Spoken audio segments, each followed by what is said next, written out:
You ever see those stock tickers flashing across the screen and just think to yourself, is any of this real? Is a stock's price just some random number that bounces around all day? It's a great question, and it really gets to the very heart of what investing is all about. And the answer is nope, not at all. It's not random. In fact, a stock's price is a very carefully calculated bet. It's the price tag that we as investors put on a company's future promises today. And in this explainer, we're going to pull back the curtain and see exactly how that price tag gets made. We'll start with the simplest promise of all. So let's start with the most basic promise a company can make, a stable, unchanging payment that you can count on. This is what you often see with something called preferred stock. You can almost think of it like a financial metronome. It just pays out a fixed dividend year after year, same time, same amount, kind of like a bond. So figuring out what this promise is worth is pretty straightforward. The whole game is just calculating what that steady stream of future cash is worth to you in your pocket right now. And believe it or not, the math is super simple. Let's say a stock promises to pay you $12 every year, forever. Okay, but you're not investing for your health, right? You need to be paid for taking a risk. We call that your required rate of return. And let's say for this investment, it's 15%. You just divide the dividend by that rate of return, and bam, $80. That's the value of the promise today. It's the most you should pay if you want to hit that 15% return. But of course, most companies aren't just standing still. The promises that get investors really excited, those are the ones that are set to grow. So let's level up and see how you value a company that's on the move. For this, we use something called the constant growth dividend discount model. Yeah, I know, it's a mouthful, but the idea behind it is incredibly powerful. It's a formula built specifically to put a price tag on a company whose dividend isn't fixed, but is expected to grow at a nice, steady rate. Forever. So let's see how this plays out. Imagine a company just paid out a $10 dividend, and you're pretty sure it's going to grow by 5% every year. Your required return, let's say, is 12%. The model works by taking next year's dividend, that's the $10 plus 5% growth, so $10.50, and dividing it by your return minus the growth rate. And what do you get? $150. Now, think about that. That small, steady 5% growth more than doubled the value of the stock compared to one that wasn't growing. That is the incredible power of compounding growth. Okay, growth forever is a neat concept for a formula, but let's be real, that's not how the world usually works. Things are a bit more complex. In the real world, companies go through phases, right? A young, innovative company might have a few years of just explosive, super fast growth. But eventually things cool down. They mature and settle into a more sustainable, slower growth rate for the long haul. So, how do you value a promise like that? Well, we use a two-stage approach. The easiest way to think about it is like you're valuing two different things. First, you figure out the value of all those big, juicy dividends during that initial rocket ship growth phase. Second, you calculate the value of the entire company for the rest of its life, once it's settled into that calmer, stable growth. And then, you just add the two pieces together. Now, we're not going to do all the individual calculations here, but let's just imagine we did.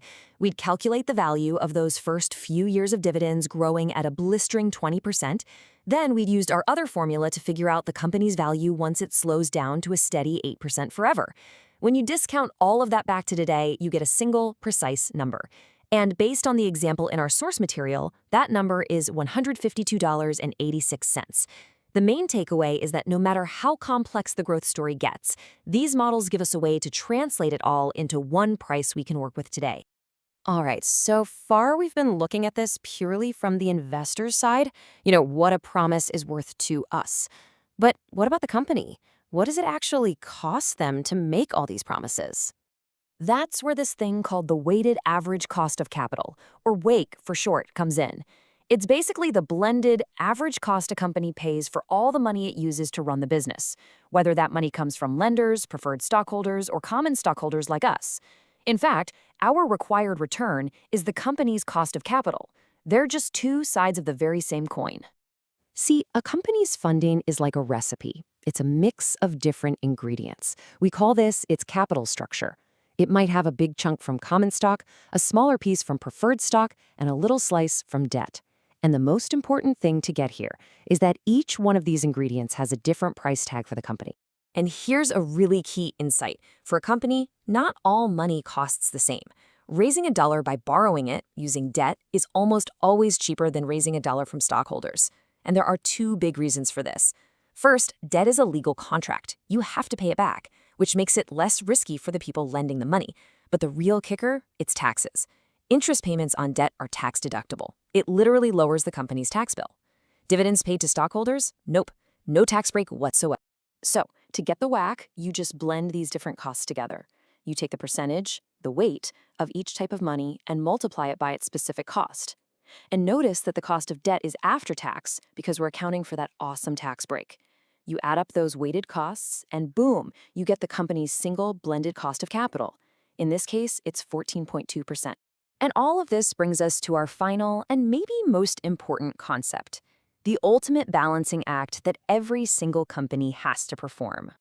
This quote from the source material really just nails it. It says the number one way to make shareholders as rich as possible is to solve a puzzle. You have to find the perfect mix of debt and equity that makes your total cost of capital, your WACC, as low as it can possibly be.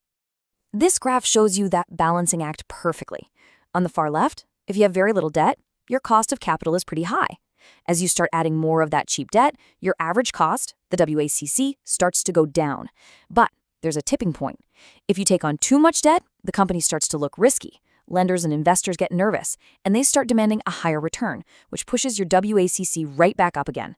The whole goal is to find that sweet spot at the very bottom of the curve. That's the promised land, the optimal capital structure, where your cost is at its lowest and shareholder value is at its highest. So all this leaves us with one last really interesting question.